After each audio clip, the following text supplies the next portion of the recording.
6, 5, 4, 3, 2, 1, 0. The promised land. Good morning, everybody. I've just realised it's Friday the 13th. Unlucky for some, not unlucky for Manchester United as far as signings go. Today, we should be getting the official announcement of Wout Weghorst. Now that he has completed his medical, he signed the contract. Happy Wout Weghorst Day. I've got it up there, but I'll speak about it in a little bit. How are you all doing? It has been, let's be honest, a very busy week for Manchester United. Busy week here on United People's TV.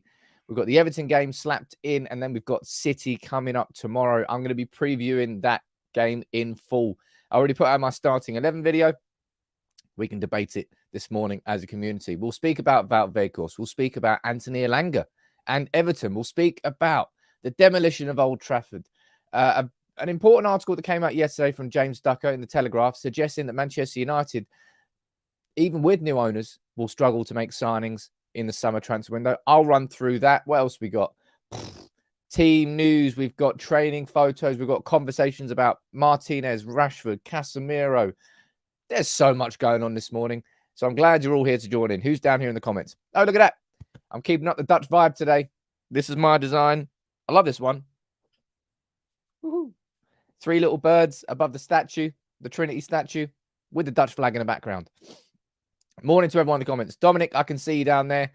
Paul and Perry watching on Facebook. Daisy, Anthony, Al, T, good morning to you, mate. I saw that you were on a 2-week holiday. Lovely. Enjoy that. Adam, buenos dias to you as well, my friend. Cardale watching from New Zealand. Josh, I can see you there. Michael Parsons, Akil, Gavin, Dan. So many greens down here. It's like an absolute green army. Matt, Andrew, Kenneth, Wendy, Kieran, Darren. So many people down here in the comments. Good morning to every single one of you. And as I said, happy Wout Weghorst Day. Anybody watch Chelsea yesterday? Anybody watch Joao Felix get a red on his debut? Apparently it's going to cost them like 2 million. I'm going to speak about that later in the show. But that is genuinely hilarious. Genuinely hilarious. What I want to try and do today, by the way, let's see if we can do it. Let's see if we can reach 1,000 likes before the stream has ended. I don't think we've ever done that as a community. There's plenty of you joining in so far, but if you can, drop a like on the video. And throughout the video, make sure you do like and subscribe if you're new. But yeah, this has happened quite quickly, and I'll be honest, it has to. Manchester United, our links to Wout Weghorst happened on Saturday when they first came out, and everybody was a little bit surprised of what was going on. And then, boom, here we are, 6 days later, on Friday the 13th, as I said, unlucky for some. But Wout Weghorst, he's completed his medical. Let's run through the latest here. Sorry, I got my phone out here so I can pull up the stream and I can get this on my phone because I don't want it to mess up the audio anymore because that's really, really annoying. Matthew, good morning to you, my friend. Nice to have you joining in and becoming part of the community. Let me know who you're watching from. I'll try and give you a shout out if I can spot your name down here. But the latest from Fabrizio Romano is this. Weghorst has completed his medical and the documents have been signed. So Weghorst is a United player. All we're waiting for now is the official announcement to come through. I kind of thought it might have been as early as this, but I suppose it will happen at some point today. We've got the Ten Hag press conference that's going to be coming out later. We've got, it's a busy day, man. It's when you're playing every 3 days, it's going to be busy. When you're starting to sort of resurge as a football club, there's just a good vibe going around. And he added in the January transfer window, is double busy. But an interesting point that Fabrizio has said there is that the Wout Weghorst deal will not include any buy option clause. Now, I'm not too surprised about that.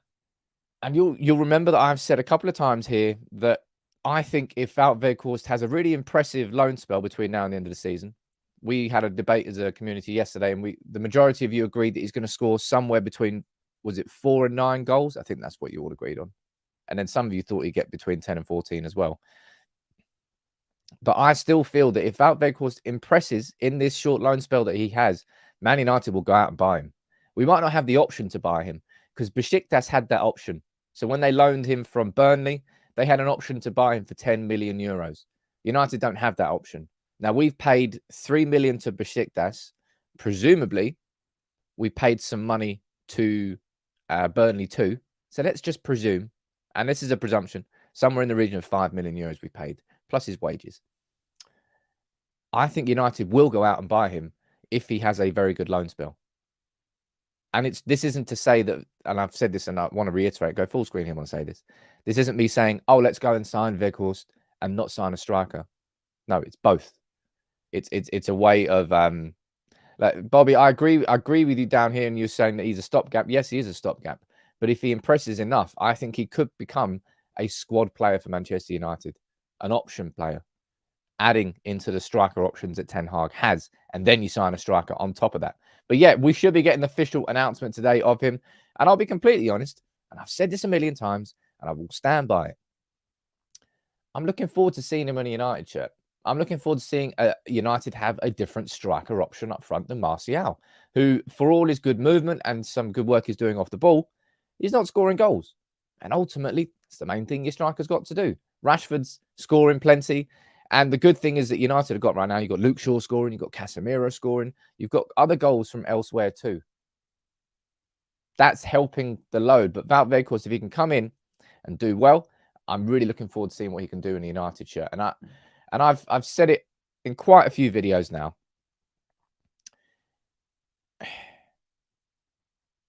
People want to slag off the fact that we've got Weghorst, that we're going out and we're signing a striker who got relegated with Burnley. And it's just, and they're looking at Chelsea signing João Felix, and I just don't think, it's just not logical. The anger's just not logical. Because we just don't have the cash. Shit, man. If we had the cash, we wouldn't be looking at anywhere near Weghorst. As I said, in the circumstances Ten Hag was given, which was you can't buy anybody on a permanent deal in January, even though you'd like to. You can't spend more than, I don't know, 7, 8 million. I don't know how much. Whatever the budget was for a loan signing, it wasn't big, was it? We couldn't afford João Felix, but I don't think anybody should have afforded João Felix. I genuinely think, and I said it in the tweet yesterday, it's like the footballing gods correcting the madness of that João Felix deal. Couldn't happen to a nicer club. I'm so enjoying Chelsea's downfall. We'll speak about that later. I just don't understand how people are getting so angry and irate about United signing Weghorst in the circumstances that we've got upon us, and with the club being sold. This is, in my opinion, probably the best that we could have done in this scenario, in this situation. That's something I genuinely feel. And I've done a couple of videos on Weghorst. I've done one on a tactical point of view of where he fits in the club. And I did one before we knew that he was going to be signed, and saying, look, I could understand why we're going to sign him from a profile perspective, from an attitude perspective, from a work rate perspective, pressing, obviously adding the goals, obviously adding an option. We've got an actual header on the ball. Look, Rotham, of course, he's better than no one. But that's not really what I'm trying to say. I'm not just saying, oh, he's better than no one. He is better than no one. But I don't know. Maybe it's the belief that Ten Hag is sort of instilling back into me as a fan. But I've just got a sneaky feeling he's going to be a pretty decent signing for us. I think he will probably surprise people. Certainly people from the outside looking in. From the outside looking in, this is a really weird deal. Why are United going after Weghorst? For United fans who understand truly what's going on at our football club, especially from a financial perspective, you understand that this was kind of one of the only scenarios that we could come out of in January. And the fingers crossed it works out. You're saying it works, gives a new dimension, it's affordable. I mean, look, that's the main word there, which is the truth, is it's affordable. We're skint. We are skint. We have no money as a club, man. And you're saying, look, of course, he's not really who we wanted, but he will add to this team. I'm sure of it. I hope you're right. Dale, I think I don't know. Maybe it's the natural, my naturally positive outlook that I try to take on news. I kind of always look for the positive spin. I don't think you have to look too hard to see a positive spin on Weghorst. That's what I think. Matt, you're going to go for a 7 out of 10. What are people going to rate it? There you go. Rate it out of 10 in the comments. Is there really a point in doing that? I'm not sure, but well, you're going to do it anyway. Dave, you're saying, I think he'll be a blessing in disguise. I'm excited about him playing with us, playing for us. Dog and Justice, you're saying, I'm excited about the deal, and I don't know why. Dude, that's it, man. As I said to you before, if Ten Hag all of a sudden brought Emil Heskey out of retirement and told me he's what United needed, there'd be part of me that goes, oh, all right, okay. I trust you, Eric.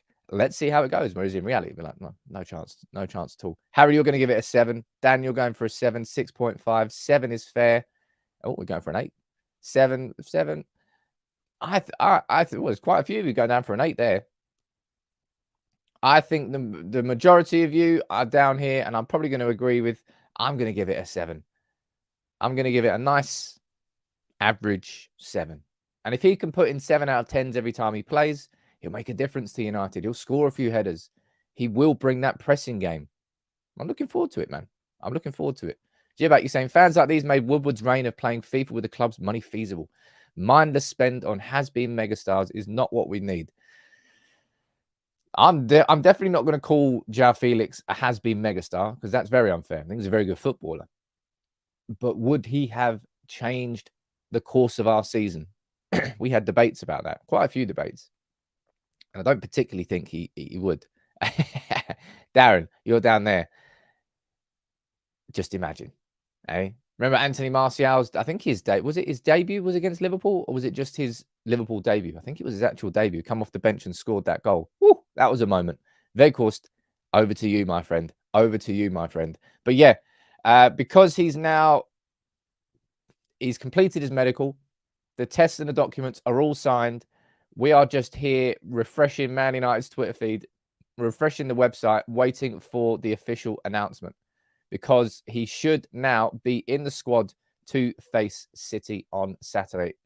United had to register him by lunchtime today, and I think that's now been done. That's an assumption, that's a presumption, but I'd be surprised if the medical's already done and the contract's already signed. What's to stop it from happening? Let's find out. Let's see if it did. Hopefully it'll come out a little bit later on today. I'm getting a little bit, not nervous, but nervous? Why would I call that nervous?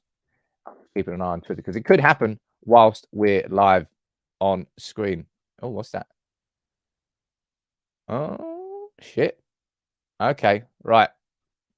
Let's rewind. Not rewind. Let's very much change this story. What story? Damn it, Sam. What are you talking about? Let's change the focus of what we're talking about here. Looks like I am going to be doing a video on new ownership today. This has just come out in the last 5-10 minutes from Tom Morgan, who I believe, sports news correspondent, and James Ducker on The Telegraph.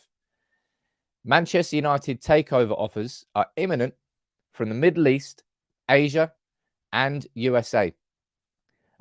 That was honestly the worst. That was honestly the worst segue I've ever done in my entire life. But let's dive into this story. So just come out here. Let's react and let's talk about it. Let's see what it's saying. Manchester United have received serious takeover interest from the Middle East, Asia, and America and are poised to invite formal bids from them by a mid-February deadline. Wow, that's an interesting one. British billionaire Sir Jim Ratcliffe is also continuing to monitor the situation closely, and while an offer from him is expected, formal talks are yet to begin. Other candidates who expressed appetite to buy Chelsea last year are also known to have returned with approaches. Now, you'll remember that I covered the Harrison Blitzer in a separate video. I've done, full well, I've been covering it from all angles. I've done one on Harrison Blitzer and the US consortium. I've done one this week on Qatar and the interest there, and I don't think that's going to go any further. Done one on Dubai, who for a lot of people, they consider the Dubai interest is probably the most serious from the Middle East. I've covered Sir Jim Ratcliffe. I've covered Apple and Amazon. But yeah, Wout Weghorst, no offense, mate, but this is bigger news than you. Over the coming weeks, potential investors from around the world will go public with their attempts to buy the sporting giant. Now, this is what we have been waiting for. This is the big one. The clock is now ticking on a deal. As it is understood, senior figures will issue a mid-February deadline for formal offers. The timescale allows for the club to stick with its instructions to have a deal completed before the end of the season. With that in mind, different prices, depending on Champions League qualification, could be factored in. But this is the big one here. I think this is what we've all been waiting for. we've done so much here on United People's TV on all the different interested parties. And we've been saying, well, where are the formal offers? Manchester United there are setting a deadline of mid-February for those investors to go public with their attempts to buy it. Now, if we go back up here, if we were to say, right, okay, we know about the interested parties from the Middle East. It's going to come from probably one of three places. Saudi Arabia, not the actual public investment fund. That will be private investors, because I think Saudi's sports minister has been encouraging private investors from Saudi. It would effectively be Saudi Arabia anyway, because the government effectively owns all of it, but that's a different conversation. But Saudi Arabia or Dubai, which I've covered from Dubai, or Qatar, which I don't particularly think it'll be Qatar, because I think they're going to be looking for minority stakes, and that's not what United need or want. America, I've covered from Harrison Blitzer, and I have no doubt that there will be other American consortiums that come forward too. But Harrison Blitzer is the only one I've talked about. From Asia, you can let me know in the comments. I'm not particularly. I know there was a couple of who was the guy? I think there was this Indian businessman who was in. Who was it? I can't remember. There was definitely one ridiculously rich billionaire from India who was linked, and I think his. I think he owns like something to do with shopping. Apple, of course, down there too. But again, I don't particularly think the Apple thing is going to go any further. That's a gut instinct. Mukesh Ambani, you're all saying down there. I need to research and maybe do a little video on that. But I know full well that there is an interest from Asia. But this is a big one, right? If there's a mid-February deadline, this is the video that's got to be going out today at lunchtime. Man, I've got a busy day lined up. We've got this derby coming up tomorrow. We've got Ten Hag's press conference. But this is what is at United. All the wheels are turning. All the wheels are turning. I'm going to see what you're all saying down here. Oh yeah, the Murty family. I remember that. And Tatica. There's a lot of interest. There is a lot of interest from a lot of different areas. And look down there, man. Brian, thank you very much, dude. I'm not sure if that's the first time you gifted memberships, but I don't see you gifting memberships often. So that's a real privilege for you to do it. Thank you very much, man. Boz, F. Fian, Dan, Watson, Big T, Zigzag, you got one. Cham, Luke, Jimmy, Daryl, and Noah. You got lucky people. Thank you very much to Brian. And there's one thing we've got to do down here, right? Because today of all days, with that bit of news, we're gonna do it anyway. We're gonna do it anyway. We're gonna do it anyway. We're gonna do it anyway. As if Barry wasn't going to come in today. Barry's in. And look at that. There's another 5 gifted. Oh man, everyone's going crazy now. Yeah, it's going crazy. John, you've gifted 5 memberships. Thank you very much, dude. Lenosh, Big Gay, you've got one. I love Big Gay Al. It's a great character from South Park. Potse, Ulemu, and Nikau. And then Warren, you just jumped in with 20. And I can't even read the names out because you've dropped 20. And Gungshi, you've dropped 10. All of you. Absolute. Just what a community, man. And it's all because we've all been waiting for this. We've all been waiting for the takeover is everything, man. Like, no offense to the football. No offense to Weghorst. No offense to even the derby coming up. The takeover of Manchester United and the Glazers getting out of the club, that's everything. That's the biggest news that could possibly happen and will happen. And that's a really important article there from James Ducker and from Tom Morgan in the Telegraph, because it adds an actual deadline in there, an actual specific date, mid-February. The club is expected to invite bids by mid-February. And when those bids go in, I believe, if I'm correct, now I need to do a bit of research here. I could probably speak to somebody who's a little bit more clued up in this. But I think when it comes to Manchester United receiving formal offers above a certain price, I believe they have to make an announcement to the United States Securities Commission, because they're a publicly traded company. They can't keep that. Chelsea didn't need to do that because they were a private company, but Man United aren't. We're a publicly traded company. So I think that when the bids officially go in, there has to be an announcement that goes to the New York Stock Exchange, which means that we should know about them when they go in. And that's an exciting prospect. So mid-February, so we've got a month. Imagine what we've got coming up in the next month. My God, honestly, I keep saying how busy it is, but we've got City on Saturday, Palace on Wednesday, I think it is, then Arsenal on Sunday. Then we've got the League Cup semi against Nottingham Forest. I can't remember who we play after that. We have a game every 3 or 4 days until March right now. We've got the January transfer window that's still on. I don't particularly think anything's going to happen past Weghorst. I don't even think in terms of outgoings. We might well be able to... Anthony Elanga to Everton. We'll speak about that in a little bit. Add that into the fact that we've got now a month deadline to get these offers in.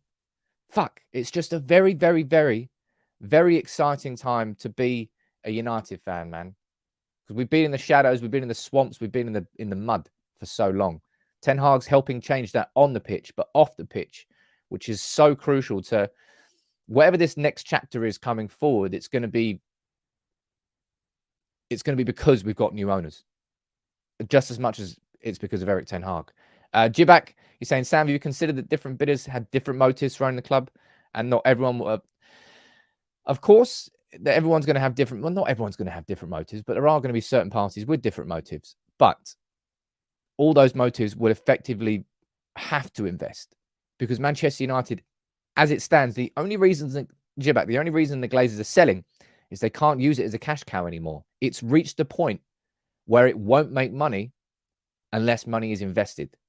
So while you might be right in saying that there might be certain people that don't pump money into it, they have to, or United won't make money anymore. And we've reached that point. The Glazers have just taken it so far. So I kind of disagree. I think every single new owner will have to put new money in. And I think there was another couple there, mate. Nathan Hawking and Chris, you also gifted 5 memberships each. Mate, dudes and dudettes, all in this community, man. Hussein, he's saying it's a very, very dark tunnel. It was a very dark tunnel, but I tell you what, it's been there for a long old time. It's the longest tunnel in the world. But look, how many people we've got? Just over 2,000 of you watching. Make sure you drop a like on the video, because this is the big news. We can go and we can be happy that it's Wout Weghorst Day. But this is the story. This is the story. I can't wait to do a video on this later on today. I get so excited when I do these videos. I really do. I mean, talk about Friday vibes. Friday the 13th, as I said, unlucky for some, but not unlucky for Manchester United today. Chinetta, you're talking about Pellistri loan to Botafogo. I don't think that Pellistri should be leaving on loan. We've spoken about that for quite a bit. I think it should be Anthony Elanga if he's going to be going anywhere. Mate, Bully, you're even joining in as well. Give 5 more. Man, you're blowing my mind here. Lone Wolf, you've got 1. Curtis. Who else? Niraj. My God, I'm not reading that name out. Yeah, you got 1. Man, there's a lot down there. Jeez. Great day today. Where is Sancho, says Darren on Facebook. Well, as far as we know, he's still training on his own. Jeez. We're nearly half an hour into the show, and I swear to God, we have got so much still to run through, because that really took me by surprise. Let me see if anything else is being said about this before we move on to the next talking point. Avram Glazer. Of course he did. Of course he did. In fact, maybe we should read through this article a little bit more. I didn't actually read through to the bottom. 1 second. There might be some more information in this that I haven't quite read. It is unclear whether the Glazers want to completely end their hugely controversial ownership. United are expected to inform interested parties in the coming days that formal bids will be taken next month for total buyouts as well as minority stakes. No, you can fuck right off. I mean, it's something that we all fear. It's definitely something we fear. And that's why I did that video on Qatar, because I looked at Qatar and I said, oh, shit, I'll tell you what, that really is a possibility there, that the Glazers might have somebody who's just willing to stump up the cash and allow them to retain ownership. And I hope that's not going to happen. That is, in my opinion, worst case scenario. Absolute worst case scenario. What are we saying down there? Avram Glazer flew to the World Cup in Doha last month and held a number of informal meetings. I'm just here for the football. No, you weren't, mate.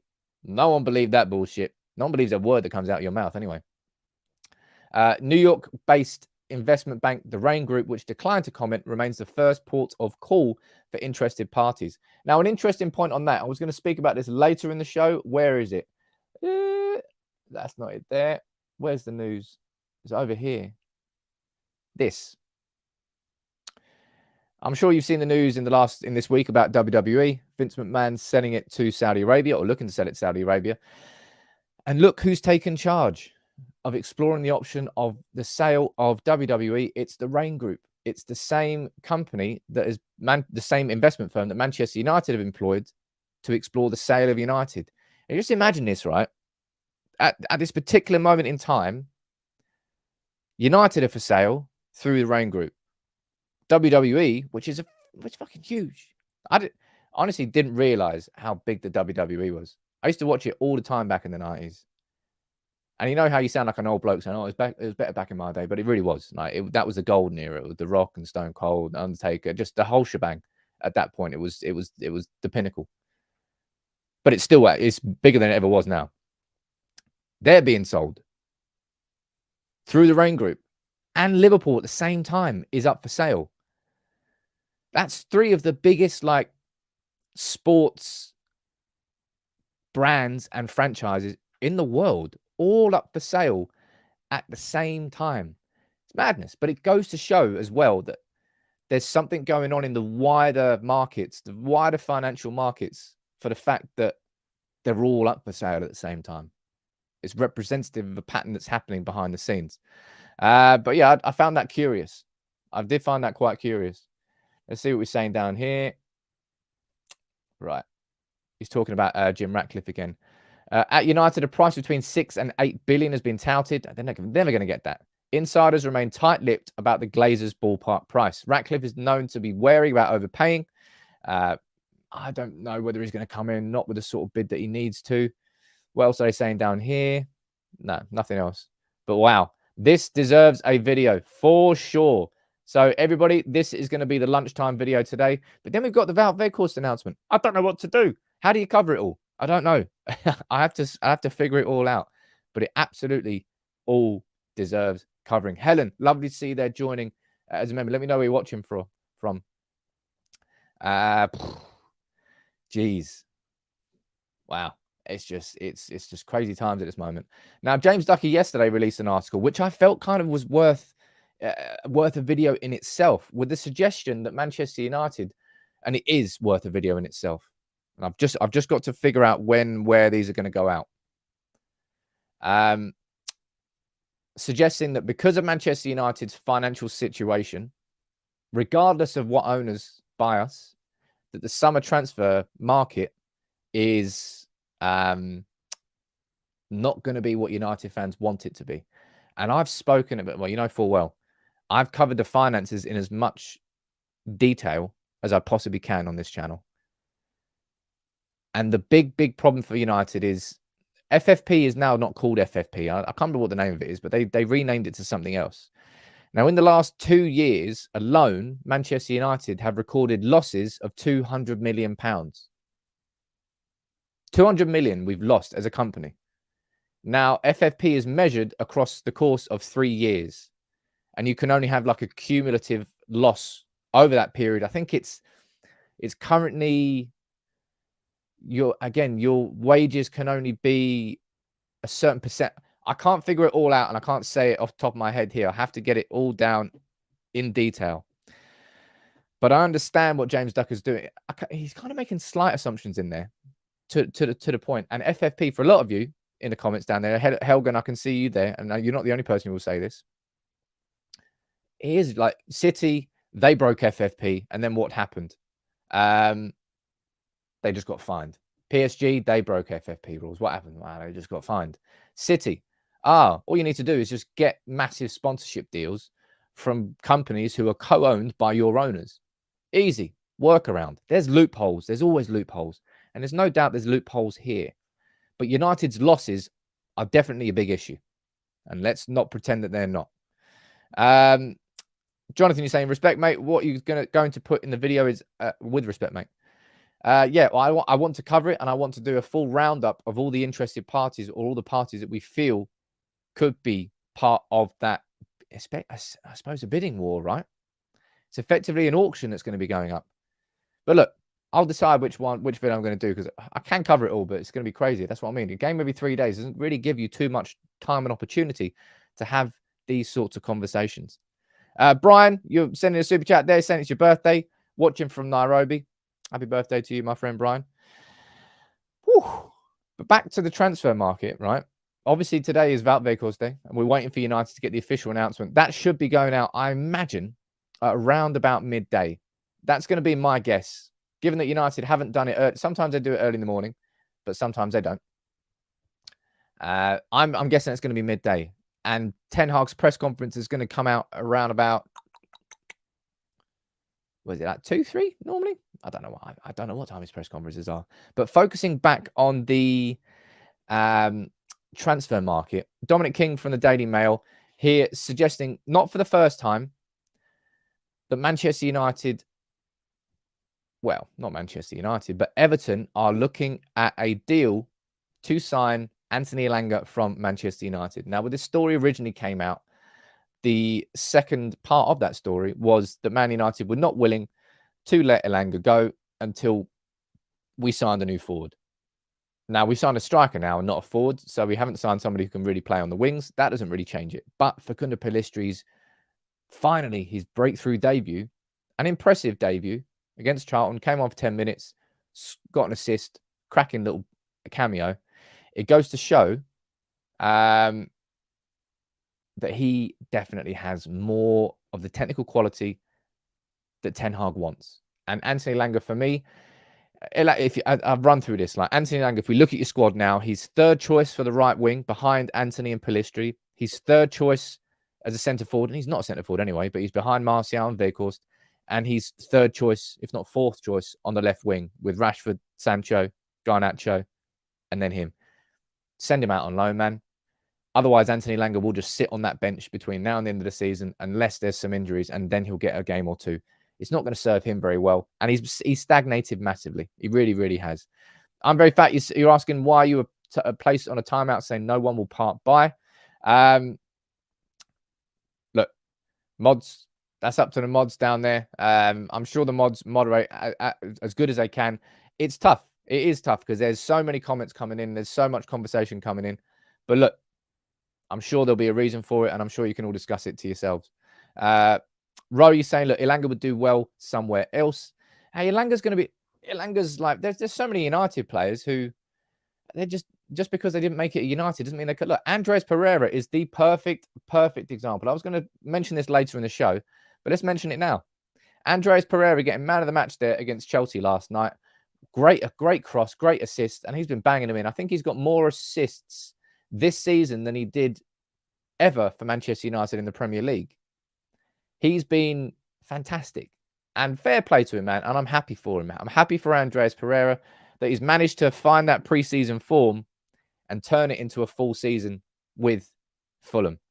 And yeah, that's what I mean. Like Anthony Elanga will be another one of those. But I'm not saying that he could be. You never know. Anthony Elanga is one of those players who I don't think is good enough for Manchester United's first team in the Premier League and what we've got going forward.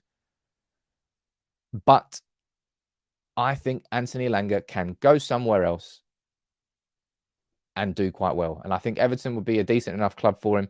They're in a relegation scrap this year. That would be a bit of a dogfight. But I think Anthony Elanga suits that. I think that's why Solskjaer liked him so much, because he was up for a dogfight. And it was the sort of style of team that suited him. That's what I think, man.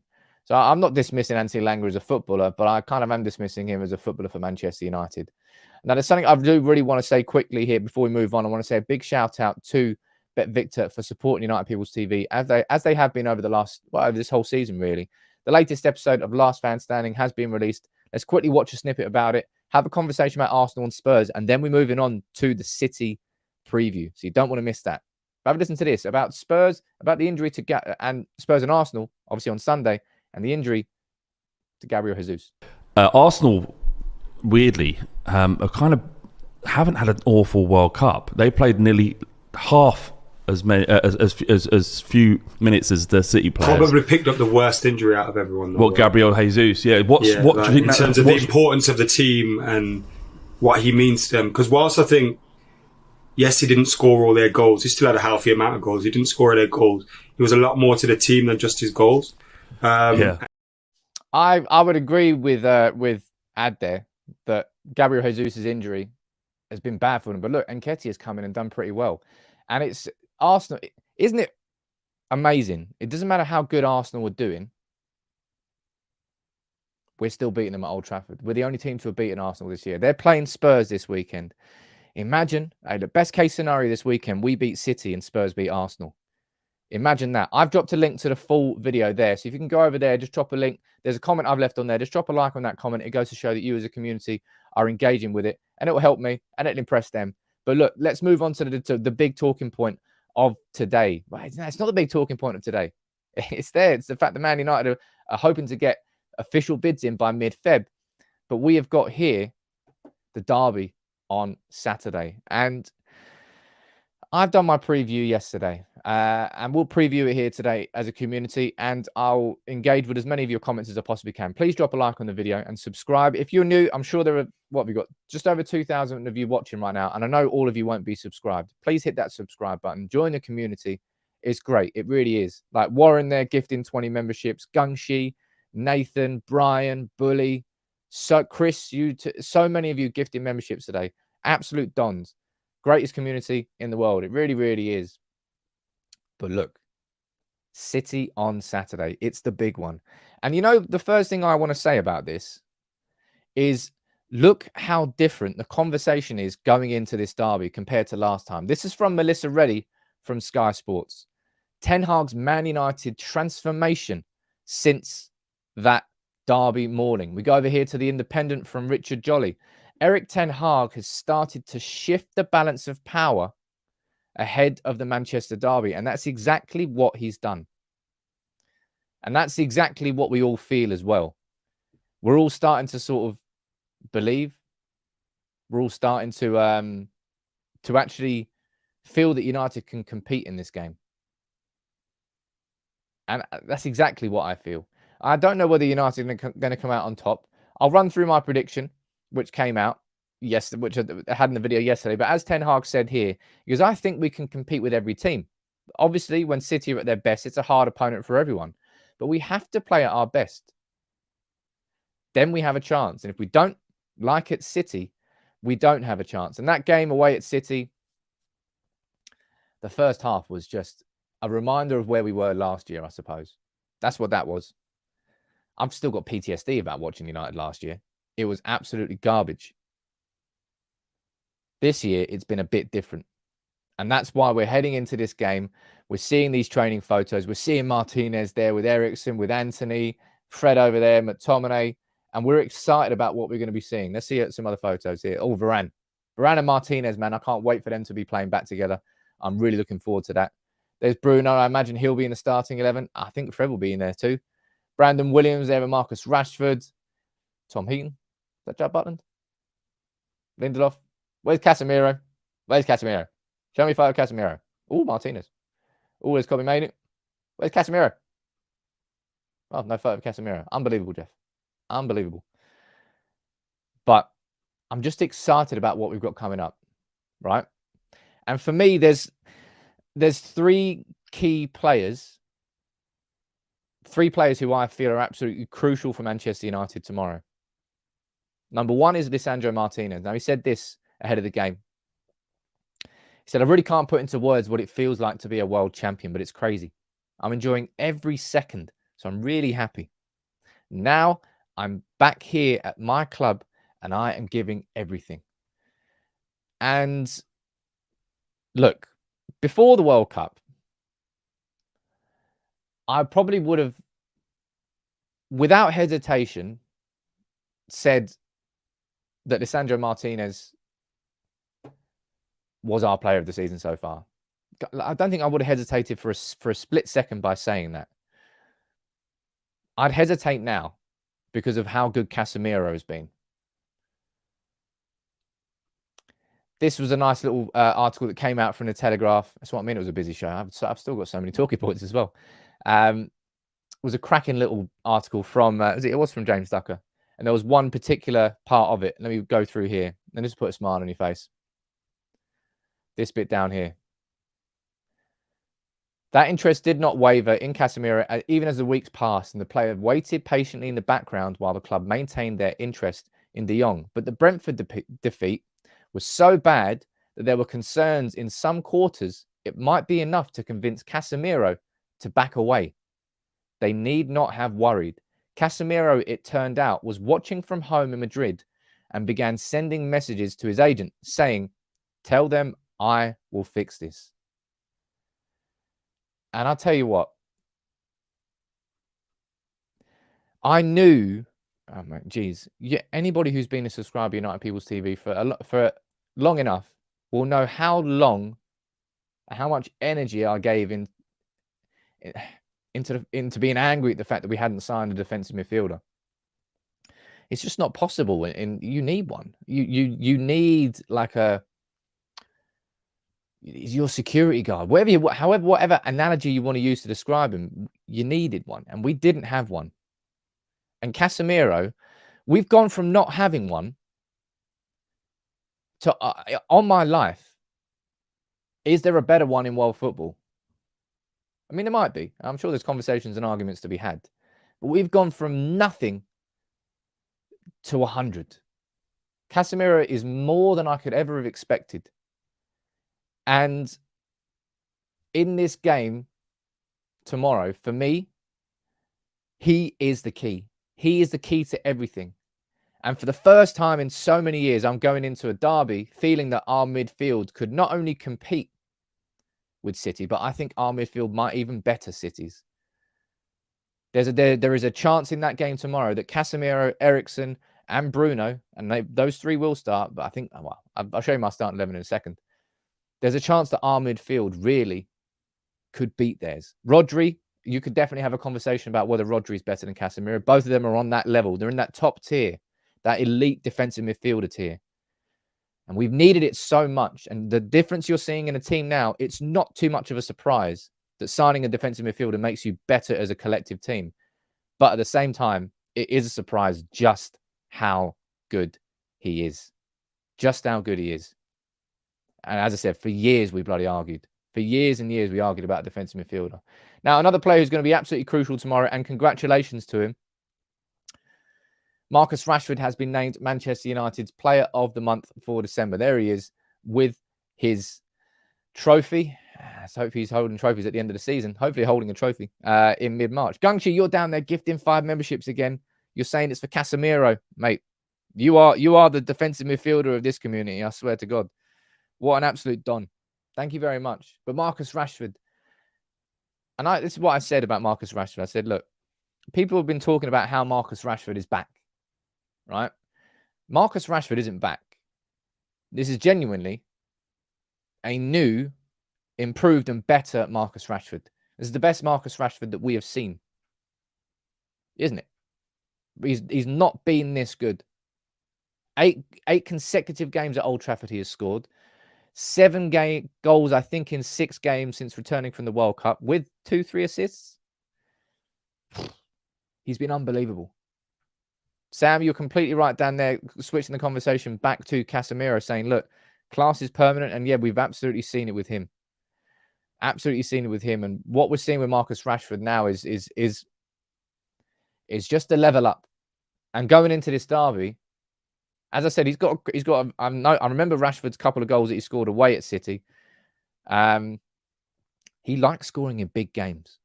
Rashford's got a pretty damn good big game record. And I'm looking forward to seeing Rashford play tomorrow. So for me, they're the 3 crucial players for tomorrow. Martinez, for his leadership from his back, from the tempo he'll set, and also for his passing.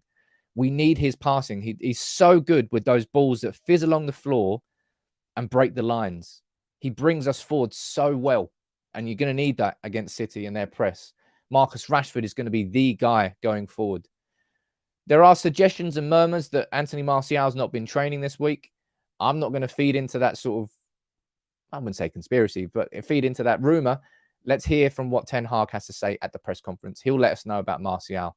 But Martial was rested against Charlton, and so was Varane, with the intention of both of them being fit and ready to face City. Now, Varane is definitely fit. Let's find out about Martial. And as I said, this dude here is my guy.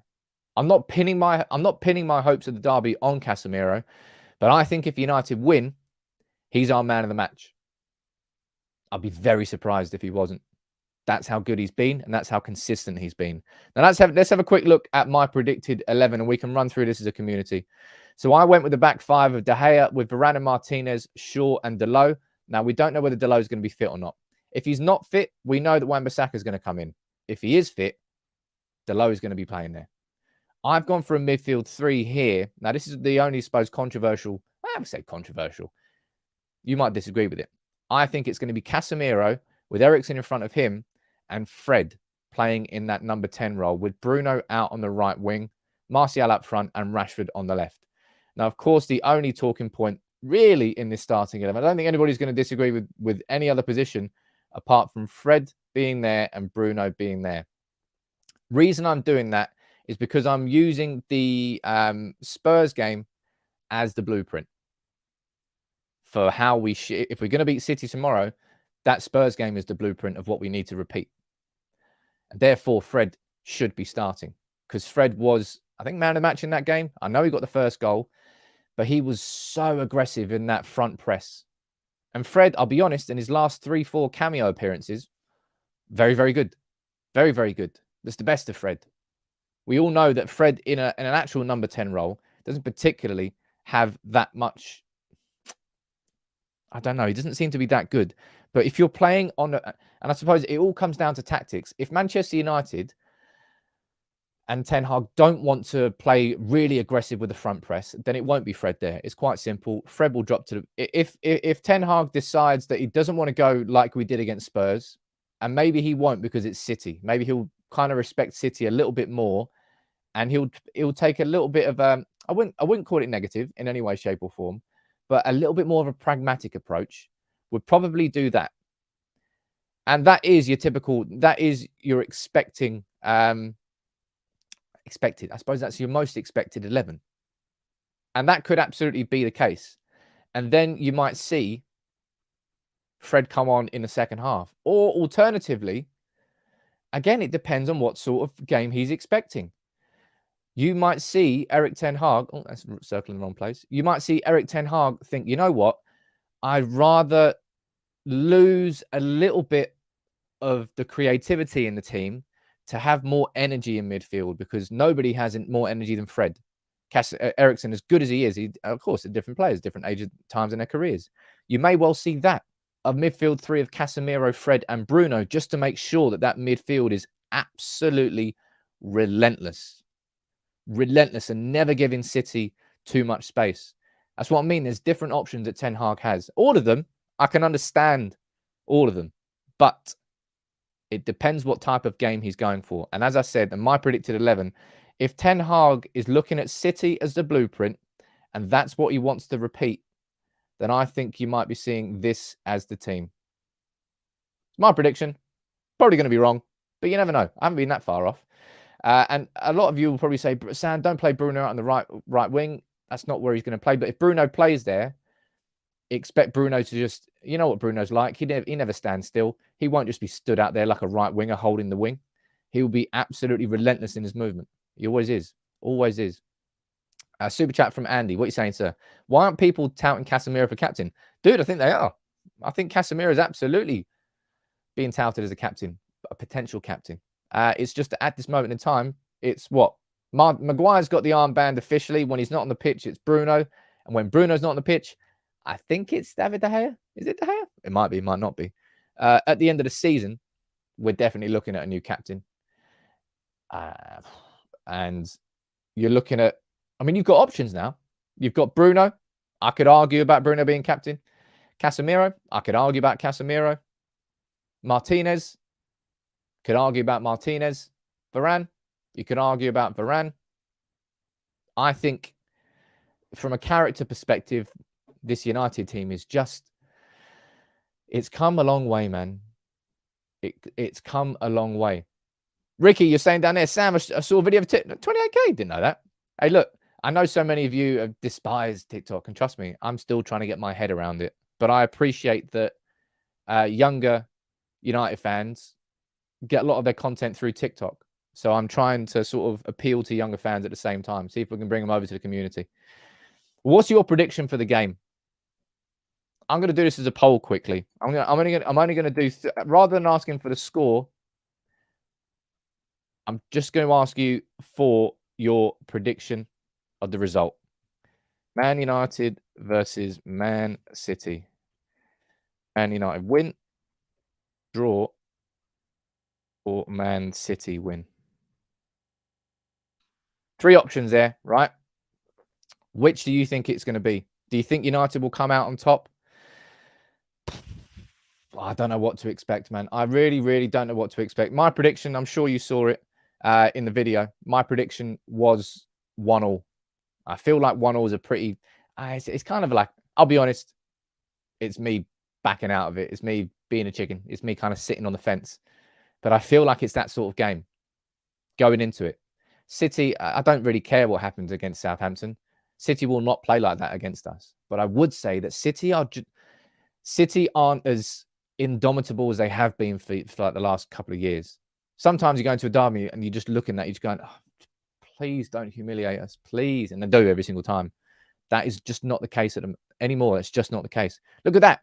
We're just 150 likes shy of hitting 1,000 likes live on a stream for the first time as a community. So if you can, nearly 500 of you voted in the first 30 seconds there. Just drop a like on the video. It'll make a big, big difference. And what day it's going to be today. Rodney, you plonker. Big up. Only fools and horses, by the way. I suppose that's what I do, man. I think that's what I think it's the safest way to be as a fan. Quietly confident. Gungshi, you're saying you've got a good feeling about the match. I've got a good feeling about the match. But I would say I'm just trying to stay quietly confident. I'm not going to come out here and say that we're going to smash City. We're going to pump Arsenal and then beat Palace. But imagine we get 9 games. 9 points from these 3 games. And live life on the edge. 4-1 prediction against... Oh, my God. If we do that, I don't know what my match reaction would be like after that. I really have no idea. Look at that. 550 votes so far. And everyone's feeling pretty confident because 75% of you are going for a United win. That's the feeling that everyone's got down there. Mate, Jibak, what are you doing down there? Right, thank you very much, dude. Jibak's just gifted 10 memberships. Tell you what, I might join in as well. You always make me want to gift memberships too. Sod it. Let me gift another 10. Just because we're about to hit 1,000 likes on the video for the first time during a stream, which is pretty cool, I think. So big up to all of you for helping this community grow in the way it's growing. And there's 10 gifts for all of you down in the comments. You get and you give.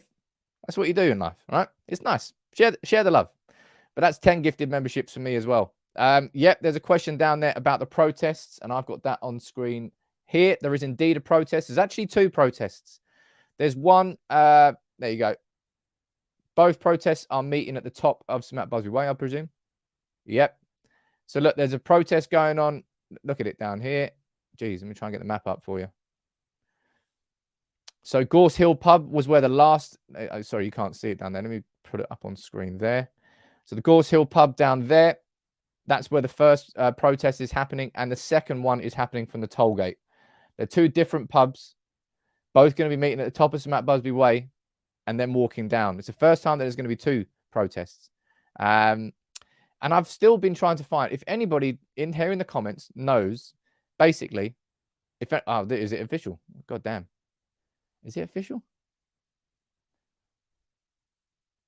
Well, let's have a look. We might be staying on it. We might be staying on a little bit longer here, people. No, it's not official just yet. Not official just yet, but I think we're going to be back a little bit later on today. It is a busy, busy, busy day, man. Nathan, I'm just glad that I've been able to bring together... Gungshi, did you gift another 5? My God. I'm glad I've been able to bring together just a load of like-minded United fans. There's so many around the world, man. And it's good to be able to to share the excitement and the enjoyment together, and to see what's coming up next. We know exactly what's coming up next today. We've got Weghorst is going to be announced. We've got the Ten Hag press conference tomorrow. We've got City. I'll bring you. I'll end the stream here because I think stuff's just going to get a bit crazy today. I need to sort of prepare what's going on. It is map day. Shit. I had it up on screen. I didn't quite forget. Look, 3 of you, you let me know in the comments what town you're watching from and what country you're watching from, and I will add 3 of you onto the map. And as I said, we've hit 1,000 likes for the first time during a stream. That's cool. Sam, I think I might have told you. I might have told the community about that previously. My intention was to, at some point, just do that. Just go around. I'll do shout outs. I'll go and visit some members of the community all around the world because I love traveling, and to be able to do that whilst mixing the community, I think would be cool. I think would be absolutely cool as hell. We've got Philip watching from Cologne in Germany. Philip, lovely to have you on board, dude. Let's get you on there. Let's get Cologne on there. Cologne in Germany. Welcome aboard. How many? We've got 378 different pins on this map now. That's crazy. Look at it. Just look at it. You kind of take it for granted, but look at that map. Absolutely covered. Got Charles watching in Linyi in China. Wow. Awesome. Linyi in, I don't know, have I spelled that right? Linyi in China. God. Linyi. I spelled that right. I can't find it on the map, Charles. I apologize. Ahmet watching from Istanbul in Turkey. We've definitely got Istanbul on the map. Mumbai's on the map for sure. Kolkata's on the map. That's already on the map. Cape Town's on the map. New Jersey on the map. Got that looks like a new one. Roy, where is this place? Let me try and spell this bad boy. Hemnesburget. I know I just annihilated that. But Hemnesburget. On the map you go, sir, from Norway. And one more. Let's see down here. We've got Kipko watching from Lahti in Finland. Awesome. I love to visit Scandinavia. Just all of Scandinavia. Lahti in South Finland. On you go. Mate, ladies and gents, what a wonderful show that was. And what a wonderful week it's been. There's a super chat there. Let me not miss this out. Andy is saying Richard Keys chatting shit about Weghorst. Ah, geez. Am I really going to give Richard Keys some airtime? Maybe if I'm going to call him out. But what a waste of oxygen that bloke is. One absolute waste of oxygen. But everybody, thank you so much for today. Thank you so much for this week. What a busy week. And it's only going to get cranked up. I'll be back here later on today. I think I'm going to do my video on that latest article on the sale of Manchester United. But Weghorst is going to be announced today. I'll be back covering that too. Ten Hag's press conferences here. I don't do press conference reactions. Don't think I need to. But anything big, I will cover. Thank you all for joining in. We reached 1,000 likes whilst live on stream together for the first time as a community. That's wicked. Now, if we can do that, follow that by beating City tomorrow, that would be, ooh, geez. Something's happening here at United. I'm excited about it. Take it easy, everyone.